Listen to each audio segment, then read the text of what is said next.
মোহতারাম সম্মানিত মুসল্লিয়ানে কেরাম, মহান আল্লাহ রব্বুল আলমিনের দরবারে শুকরিয়া যে মহান আল্লাহ রব্বুল আলমিন পবিত্র রবিউল আউয়াল মাসের চতুর্থ জুমার নামাজ আদায় করার জন্য মসজিদে এসে বসার মতন তৌফিক আমাদেরকে দান করেছেন। এজন্য শুকরিয়া আদায় সবাই আলহামদুলিল্লাহ। আমরা যে বালাগাল উলা বিকামা আলিহি, এই যে শের, এটা হলো শের, কবিতার ছন্দ। কাশাফাত দুজা বিজামালিহি হাসনাতু জামিউ ফিসালিহি। এটার ইতিহাস জানেন আপনারা? ইতিহাস, একটা ইতিহাস আছে। ইতিহাসটা হলো, এটা লেখককে শেখ সাদি রহমতুল্লাহ আলাইহি, লেখক, উনি লিখছে এটা রাসূলের ভালোবাসায়, রাসূলের প্রেমে পড়া, রাসূলের মহব্বতে তিনি লিখছেন গভীর রাতে।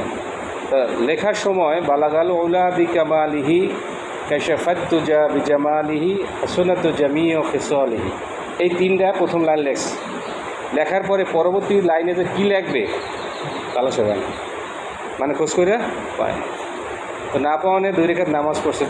নামাজ পড়ার পরে রাত্রে, গভীর রাতে নামাজ পড়ে যখন সে মোরাকায় বসছে, কেউ বসে ধ্যান করছে বা ঘুমিয়ে পড়ছে, তন্দ্রা গেছে। ঠিক তখনই রাসূল পাক সাল্লাল্লাহু আলাইহি ওয়াসাল্লাম তার কাছে হাজির হয়ে গেছে। সুবহানাল্লাহ। হাজির হয়ে বলছে, কিরে শেখ সাদি, তুমি এত চিন্তিত কেন?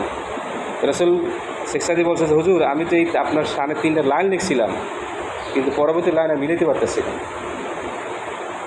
পরে রাসূল পাক সাল্লাল্লাহু আলাইহি ওয়াসাল্লাম বললেন, তুমি মিলেই নাও। বালাগাল উলা বিকামালি হাসনাতু জামিউ ফিসালি সাল্লু আলাইহি ওয়া আলিহি। সুবহানাল্লাহ। মানে রাসূল বলে দিছে এই লাইনটা তুমি এইভাবে মিলাও।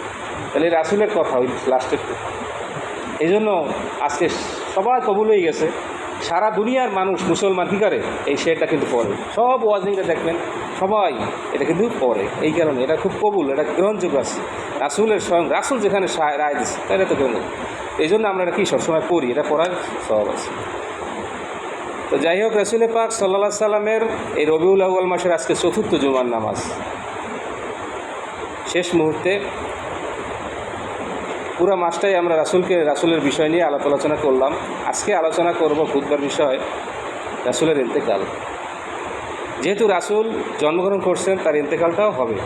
শুধু রাসূল না, দুনিয়ার সমস্ত মাখলুক কি সবার, কুল্লু নাফসিন যায়কাতুল মাউত, সবার মৃত্যু আছে, মৃত্যু স্বাদ গ্রহণ করতেই হবে, কোনো সন্দেহ নাই। লা শাক্কা ওয়ালা রাইবা ফি, একেবারে নিঃসন্দেহে, এটা কেউ অস্বীকার করতে পারে না, আর পারবেও না। এখন নবীরাও যে যেখানে রবি পর্যন্ত কী করছে, সব আল্লাহ নিয়ে নিছেন। হজরত ইদ্রিস আলাইহিস সালামের কোথায় জান কবজ করা হয়েছে জানেন? একজন নবী আছে যাকে দুনিয়া জান কবজ করা হয়, সেটা ইদ্রিস আলাইহিস সালাম। ইদ্রিস আলাইহিস সালাম জিবরাইল বলে, জিবরাইল আমার একটু ঘুরতে লই যাও। কোথায়? তো আসমানে একটু ঘুরেই আনে। 4র্থ আসমান পর্যন্ত গেছে। অধিক আল্লাহ রাব্বুল আলামিন আজরাইল আলাইহিস সালামকে কইছে যে ইদ্রিসকে 4র্থ আসমানে তুমি জান কবজ করা। আজরাইল বলতেছে, কী রে আল্লাহ, ইদ্রিসের যে নিচে, মানে সে তো থাকে নিচে, মাটিতে থাকে, দুনিয়ায় আছে, তার আসমানে বসে তার জান কবজ করো কেমনে? ও তুমি যাও। দৌড় দিয়ে আইছে, জিবরাইল সালামের সাথে দেখা। কই যাও? বলছে যে জিবরাইল যাইতেছি আজরাইল সালামের জান কবজ করতে, কিন্তু হেদিয়েই তা আল্লাহ আমাকে বলছে 4র্থ আসমানে করতে। দেখে 4র্থ সে হাজির। আমি টেনশনে ছিলাম যে 4র্থ আসমানে কীভাবে তার জান কবজ করবো। তো আল্লাহ রাব্বুল আলামিন তাকে জিবরাইলের মাধ্যমে কী করছেন, 4র্থ আসমানে নিয়ে গেছে, ওখানেই তার জান কবজ হয়েছে। তারপরে তাকে দুনিয়া পাঠাই দিয়েছে। যাই হোক, ইদ্রিস আলাইহিস সালামের জান কবজ আসমানে হয়েছে, 4র্থ আসমানে বলা আজকে তার আছে। যেহেতু সে নবী, তারপরে তাকে জান কবজ করছেন। মুসা আলাইহিস সালামের জান কবজ করছে। সুলাইমান আলাইহিস সালামকে ইন্তেকাল করছে। সুলাইমান আলাইহিস সালামের ইন্তেকালের ইতিহাসটা কি জানেন? জানা আছে। বাইতুল মুকাদ্দাস যখন তৈরি করছে, মনে নাই? সে কাদেরকে দিয়ে তৈরি করাইছে? জিনদেরকে। জিন তার কথা শুনতো। এখন জিন তো চালাক মানুষ, চালাক ওরা। যদি ওই মারা যায়, যদি এটা ওরা জানে, তাহলে কি ওই বাইতুল মুকাদ্দাস কাজ করবে না? ওরা চলে যাবে যার ইচ্ছে মতন। আল্লাহ রাব্বুল আলামিন তাকে কৌশল করে কী করছেন, এটা লাঠি নিয়ে কইছে, তুমি এখানে দাঁড়াই থাকো সুলাইমান। তো দাঁড়াই রয়েছে, ওদিকে ওরা কাজ করতেছে। আজরাইল সাল্লাম কী করছে, আল্লাহ হুকুম দিয়েছে, এখন তুমি জান কবজটা করে নাও। জান কবজ করছে ঠিকই, কিন্তু লাঠি লই কি দাঁড়ায় রয়েছে। একেবারে অনেক দিন পর্যন্ত দাঁড়াইছে, যতক্ষণ পর্যন্ত বাইতুল মুকাদ্দাস কাজ শেষ না হয়েছে। শেষ মুহূর্তে তখন ওদিকে কী করছে, ওদিকে তার লাঠি কী করছে, উই পোকায় খাইছে। উই পোকায় খাইতে খাইতে শেষ পর্যন্ত লাঠির ভাঙিয়ে পড়ে গেছে, পড়ে গেছে। এখন জিনটা কইতে দেখছো এতদিন কাম করলাম সব ফাও, যে কবে মারা গেছে আমরা টেরে পাই নাই। এই সাল্লাহ সাল্লাম মারা গেছে। মুসা আলাহিস সাল্লাম, মুসা আলাহিস সাল্লামকে যখন আজরাইল গেছে মুসা আলাহিস সাল্লামের কাছে, অনুমতি নেন, আপনারা জানেন কী করছিল? মুসা আলাহিস সাল্লাম রাগ, অতিরিক্ত রাগ ছিল। মুসা আলাহিস সাল্লাম একটা থাপ্পড় দিছে, এটা ইতিহাস আছে। মুসা আলাহিস সাল্লাম আজরাইলকে কী করছে? থাপ্পড় দিছে, এক থাপ্পড়ে চোখ বাইরে হয়ে গেছে, মানে এমন থাপ্পড় দিছে চোখ বাইরে হয়ে গেছে। আল্লাহ রাব্বুল আলামিন তার চোখ ভালো করে দিছে এবং বলছে তুমি কার কাছে গেছো? মুসার কাছে গেছো, সালাম না দিয়ে, অনুমতি না আছে, মানে মুসা আলাহিস সাল্লামকে সালাম দেয় না, এই কারণে রাগ হয়ে কী করছে? থাপ্পড়টা দিচ্ছে এবং অনুমতি নেয় না। তা মুসা আলাহিস সাল্লামের কাছে জিবরাইলকে পাঠাই দিস, পাঠাই দেওয়ার পরে মুসাকে বলছে আল্লাহ যে তুমি কি, তোমাকে হায়াত বাড়াই দিতে চাই আমি, তোমার যে গাভী আছে গাভী গরু বা গাভীর উপরে হাত রাখবা, ওই হাতের নিচে যত পশম থাকবে 1000 থাকুক 2000 থাকুক অত বছর পর্যন্ত আমার আমি হাত বৃদ্ধি করে দেবো। এখন মুসা আলাইহিস সালাম আল্লাহকে বলছে আল্লাহ তাহলে এই 2 বছর যদি আমি হায়াত পাই, 2 বছর পরে আমার কী করবেন? 2 বছর পর তো আমার নিশ্চিত মারা যেতে হবে, ইন্তিকাল হতে, জান কবজ করা হবে। বলছে যে আল্লাহ আমার দরকার নাই, মানে হাত বৃদ্ধির দরকার নেই, আপনি এখনই কী করেন? জান কবজ করে নেন। তা মুসা আলাইহিস সালামের জানটা কবজ করে নিচ্ছেন আলাইহিস সালাম। তো আমাদের রাসূল পাক সাল্লাল্লাহু আলাইহি সাল্লাম তিনি ইন্তিকালের কিছুদিন আগে, 2-3 দিন আগে অসুস্থ হয়েছিলেন। কেন?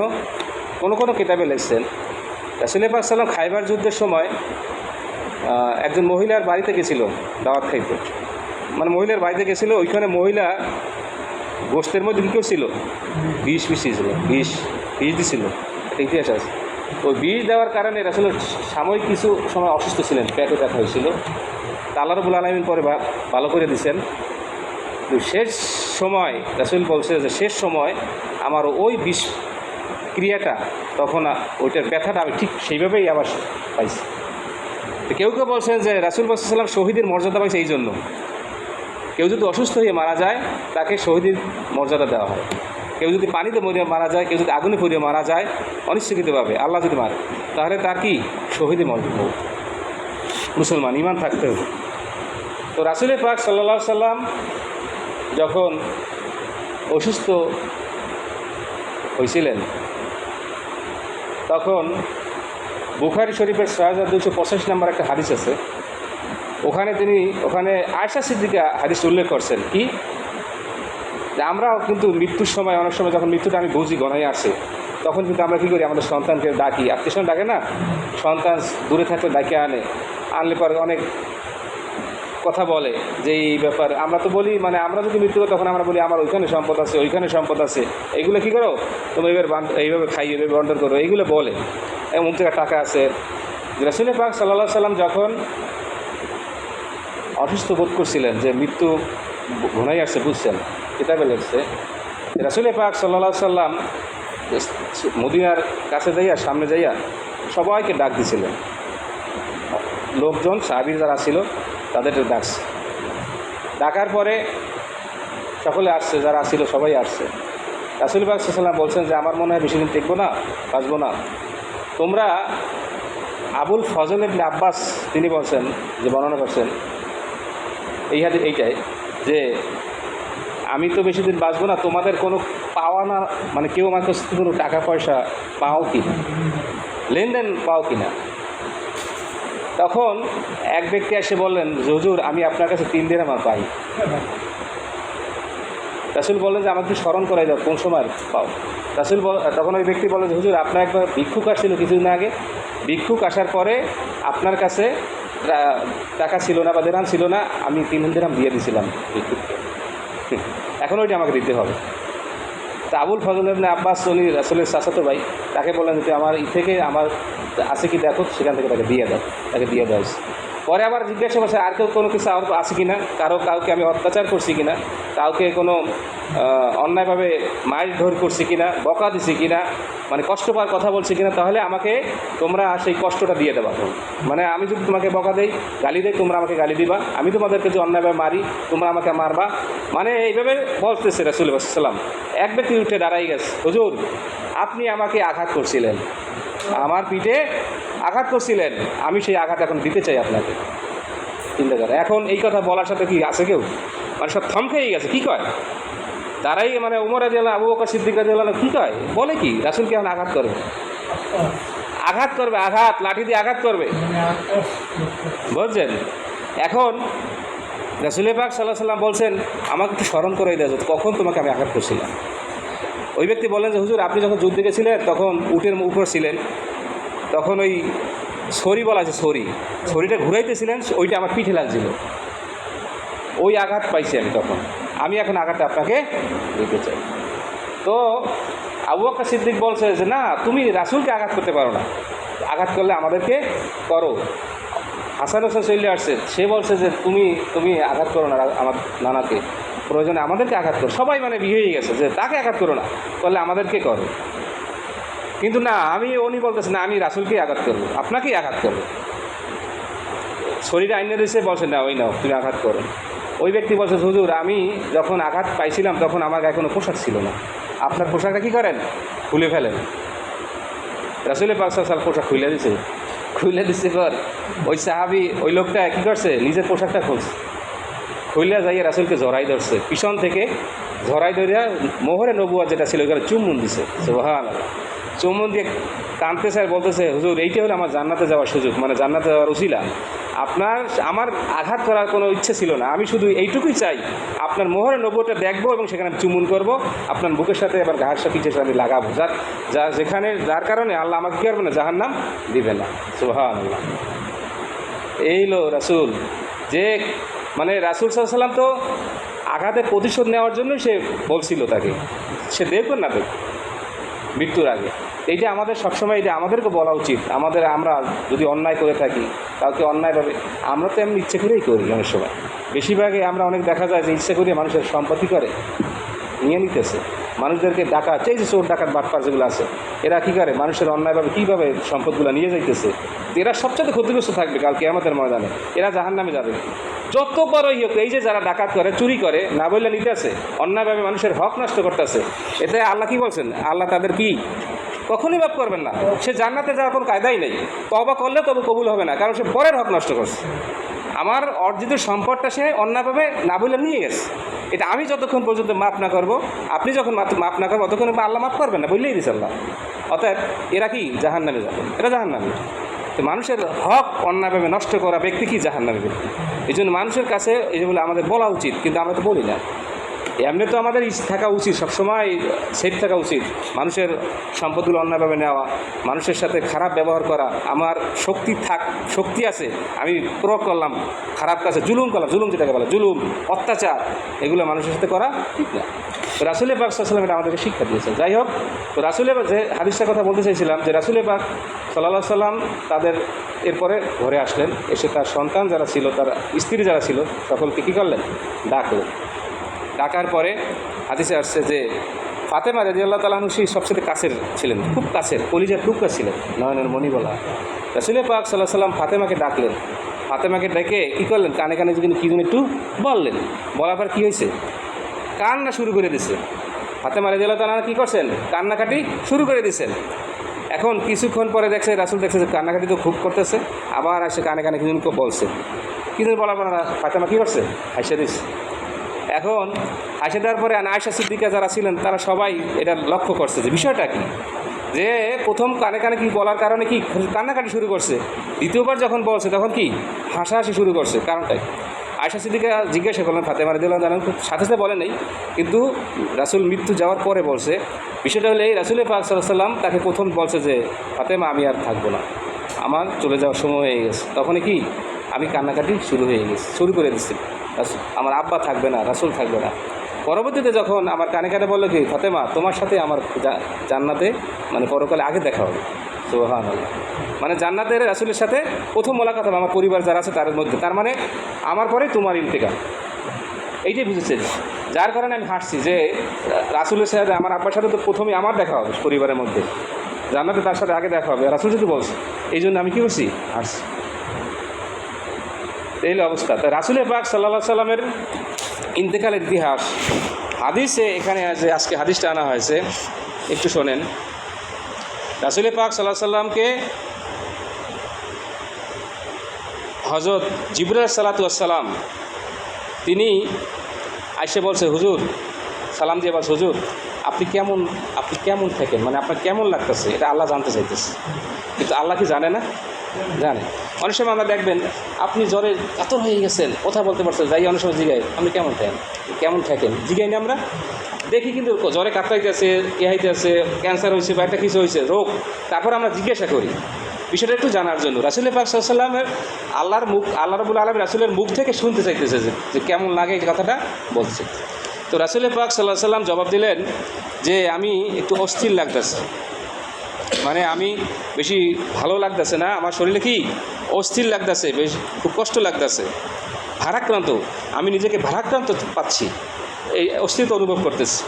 জিবরাইল সাল্লাম চলে গেলেন, যে আল্লাহর কাছে বলছে।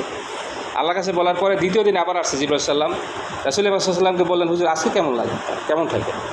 রাসূল পাক সাল্লাম জবাব দিলে আগের মতোই, আমার খুব কষ্ট হচ্ছে। তৃতীয় দিন আবার আসলেন নবী করিম সাল্লামের কাছে, আয়েশা জিজ্ঞাসা করলেন, প্রথম দিনের মতোই তিনি কী করলেন, উত্তর দিলেন। এবং তৃতীয় দিন রাসূল পাক জিবরাইল সাল্লামের সাথে অনেক ফেরেশতারা আসছে।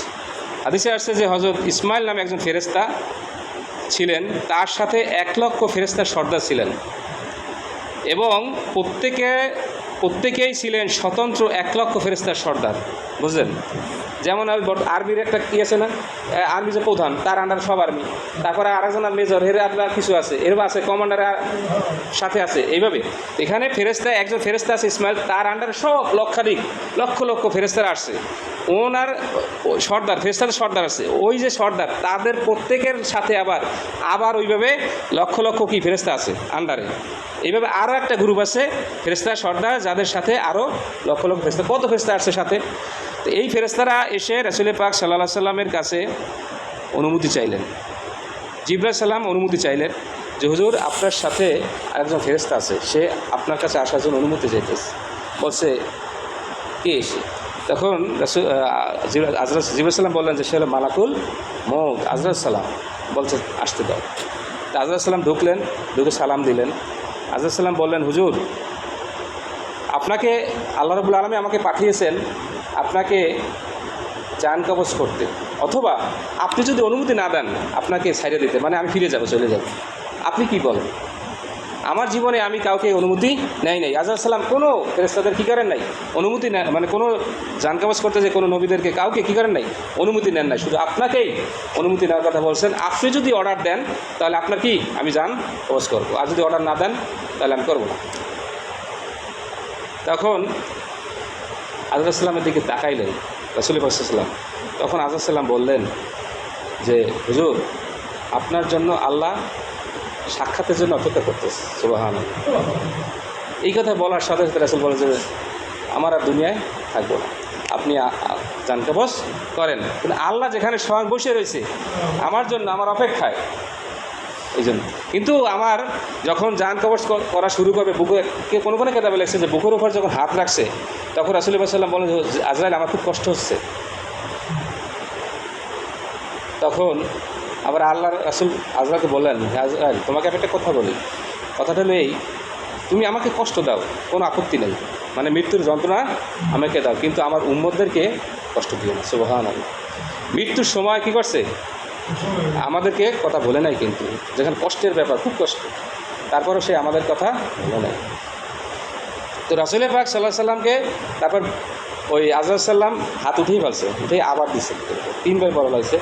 3বার দেওয়ার পরে আজরাইল সাল্লাম, আল্লাহ বলছে আজরাইলকে, আজরাইল আমরা হাবিবকে বলে দেন যে আপনার উম্মতের মধ্যে হইতে যারা 5 ওয়াক্ত নামাজ পড়বে এবং যারা আপনার হুকুমাকে মানবে, মানে আপনার অনুসরণ করবে, সুন্নতের অনুসরণ করবে, তাদের জান কবজ আমি এভাবে করাবো যেন সে নতুন মায়ের কোলে বাচ্চা যেভাবে শিশুর দুধ খেতে খেতে ঘুমাইয়ে পড়ে, ঠিক তাদেরকে সেইভাবে আমি ইন্তিকাল করাবো, মানে তার কোনো আযাব, মৃত্যু যন্ত্রণা হবে না। সুবহানাল্লাহ। তখন আল্লাহ রাব্বুল আলামিনের রাসূল কী করছেন, তখন বলছে ঠিক আছে। তারপরে আজরাইল সালাম রাসূল পাক সাল্লাল্লাহু আলাইহি সাল্লামের, এর আগে কিছু কথা আছে, রাসূল পাক সাল্লাল্লাহু আলাইহি সাল্লামের সর্বশেষ কথা কী ছিল, ওয়াজে শোনেন, আসসালাত। রাসূল পাক সাল্লাল্লাহু আলাইহি সাল্লাম এর আগে অসুস্থ ছিলেন। রাসূল পাক সাল্লাল্লাহু আলাইহি সাল্লাম যখন নামাজে রক্ত হয়েছে, তখন কাঁধে ভর দিয়া হইলেও সেখানে গেছে, কিন্তু লাস্টে নামাজ পড়াইতে পারে নাই, জানলা দিয়ে তাকাই রয়েছে, হুজরাখানা দিয়ে তাকাই রয়েছে, এবং চোখের পানি ঝরঝর করে ছাড়তেছে। আয়েশা সিদ্দিকা জিজ্ঞাসা করছে, কী রে আপনি কাঁদতেছেন কেন? কাঁদতেছি এই কারণে যে আজকে ওই যে নামাজ পড়তেছে, এই নামাজের জন্য আমার জীবনে অনেক কষ্ট করছে, অনেক ত্যাগ তিতিক্ষা করতে হয়েছে, ঠিক না? অনেক মায়ের খাইতে হয়েছে, অনেক রক্ত ঝরাইতে হয়েছে এই নামাজের জন্য, ইসলামের জন্য। অনেক সাহাবীরা কী আছে, অনেক কষ্ট করছে। খাব্বাব রাদিয়াল্লাহু, বেলাল রাদিয়াল্লাহু, কত কষ্ট করছে, কত আযাব তাদেরকে দেওয়া হয়েছে। আজ কোপেনে এই নামাজ পড়তেছে, এই খুশিতে, এই আনন্দ অশ্রু যাকে বলা হয়, এই কারণে আমার চোখের পানি ঝরতেছে। সুবহান। তো রাসূল পাক সাল্লাল্লাহু আলাইহি ওয়াসাল্লাম এই সর্বশেষে বলছেন, আসসালাত আসসালাত ওয়া মা মালাকাত আইমানুকুম। নামাজ নামাজ, মৃত্যুর আগে কথা, নামাজ নামাজ, তোমরা নামাজকে ছাইরো না, যা কিছু করো নামাজকে ছাইরো না, নামাজকে ছাইরো না। ওয়া মালাকাত আইমানুকুম, আরেকটা কথা বলছে, তোমরা দাস দাসী, ওখানে কৃতদাস বলতে অথবা কাজের লোক যাকে বলা হয় আমরা, এই কাজের লোকের পারিশ্রমটা সাথে তাদের দিয়ে দাও, তাদের ঘাম শুকানোর আগে কী করো, পারিশ্রমটা দিয়ে দাও তাদের। এটাও বলছে রাষ্ট্র, এই দুইটা কথা বলছে হাদিসে। মূল কথা হলো আসসালাত, এই কথাটা রাসূল কিন্তু লাস্টে বলছে আসসালাত। সবাই বলছে এক বাক্যে, রাসূলের পাক সাল্লাল্লাহু আলাইহি ওয়াসাল্লাম সর্বশেষ কথা ছিল আসসালাত, নামাজের কথা বলছে, নামাজ নামাজ নামাজ। কারণ রাসূল তো জানে যে নামাজ ছাড়া জান্নাতে যাওয়ার কোনো কায়দাই নেই, নামাজ ছাড়া কোনো ইবাদত কবুল হবেই না। অতএব নামাজ পড়েন আপনি, আমি নামাজ পড়বো, নামাজ পড়ি, অন্যান্য ইবাদত করি, অন্যান্য ইবাদত কবুল হইতে হলে শর্ত হইল নামাজ। নামাজ পড়বো না, অন্যান্য ইবাদতের কোনো দাম নেই, দাম কে, কোনো দাম নেই। নামাজ পড়বেন, সব ইবাদত দাম আছে, সব নফল ইবাদত করেন, টুকটাক যত ইবাদত করবেন, খামাইয়া আমার মিসকলা জারাতিন খায়রাইয়ারা, প্রত্যেকটা জাররা পরিমাণ আপনার আমার নেক আমলে কী আছে, দাম আছে, যদি আমি নামাজ পড়ি, ইমান আমার থাকে। আর যদি আমি নামাজ না পারি, কোনো ইবাদতের কোনো কি নাই, গ্রহণযোগ্যতা নাই। হাদিসের কথা। এই জন্য রাসূল পাক সাল্লাল্লাহু আলাইহি ওয়াসাল্লাম মৃত্যুর আগে বারবার সাহাবীদেরকে তাকাইয়ে বলছে যে নামাজ, তোমরা নামাজকে কখনো ছাড়বা না। এই জন্য আমরা যারা আছি, আমাদের কি মৃত্যু তো আসবেই, কোনো সন্দেহ নাই। ইজা জা আজালুহুম লা ইয়াস্তাকিরুনা সাআতা ওয়া লা ইয়াস্তাকদিমুন, যে কোরআনে যে আল্লাহ বলছে যে একটা মুহূর্ত, ঠিক না, একটা মুহূর্তের আগে করা হবে না, পরে করা হবে না, একটা মুহূর্ত আকপাক করা হবে না। যখন নির্ধারিত আল্লাহ রাব্বুল আলামিন সময় রাখছেন, ঠিক তখনই কি মানুষের মৃত্যু। এই যে আপনার যে এই যে এবারে যে মুরব্বী সেদিন মারা গেল, সকালবেলা বুঝছেন যে মারা যাইবে? কেউ বোঝে নাই, সে হঠাৎ যেভাবে মারা গেছে, হঠাৎ। এইভাবে আমারও তো যে কোনো অনেক অ্যাভেলেবল মানুষ মারা যাইতেছে না, হঠাৎ মারা যাইতেছে। একটা সুস্থ দিব্যি মানুষ শুনলে পরে, আহা এই লোকটা মারা গেছে, আমরা বলি অনেক সময়, মানে এত হঠাৎ মারা যায় মানুষ, সুস্থ ব্যক্তি। তা আল্লাহ রাব্বুল আলামিন যে কোনো সময়, যে কোনো মুহূর্তে আমাদেরকে বলছে, ইজা জা আজালুহুম লা ইয়াস্তাকিরুনা সাআতা ওয়া লা ইয়াস্তাকদিমুন, যে কোনো মুহূর্তে আমাদের মৃত্যু আসবে। তো আমার নির্ধারিত টাইম সময় করা, ওখানে কোনো করা হবে না, মানে এদিক সেদিক করা হবে না, কোনো আপনাকে ছাড় দেওয়া হবে না সবাই। অতএব, এবং আল্লাহ বলছে কি, ওয়ালা তামুতুনা ইল্লা আনতুম মুসলিমুন, তোমরা মুসলমান না হইয়া কী করো, মৃত্যুবরণ করো না। মৃত্যুটা কার হাতে? আমার হাতে, আল্লাহর হাতে। তাহলে আমি এবার মৃত্যুবরণ করবো কেমনে? আল্লাহ বলছে যে মুসলমান না হয়ে মৃত্যুবরণ করো না, তার মানে হলো সবসময় আমাকে মুসলমানিত্ব থাকতে হইবে, মানে সবসময় তৈরি থাকতে হবে মৃত্যুর জন্য। যে আমি যদি এখন মারা যাই, যেন বলতে পারি না আজকে ফজর নামাজটা আমি করছিলাম, ঠিক না, জোহরের আগে যদি আমি মারা যাই, মানে জোহরের আগে যদি আমি মারা যাই, আল্লাহ তখন যদি আল্লাহর কাছে বলতে পারি না, আল্লাহ আমি পিছনে সব নামাজ পড়ছি, ফজর নামাজ আমি পড়ছি, আর যদি না পড়ে থাকি, তাহলে কী বলবো, কেন বড় নাই, কৈফিয়ত কী দেবো, তখন কি হবে? এই জন্য আমরা নামাজ কি একক তো নামাজ, আমরা এখানে যারা আছি, আমি বিশ্বাস করি সবাই নামাজ পড়েন, মসজিদে আসুক বা বাড়িতে পড়েন, আমার বিশ্বাস সবাই পড়েন, কেউ কামাই দেয় না, যারা বুঝমান আর কি।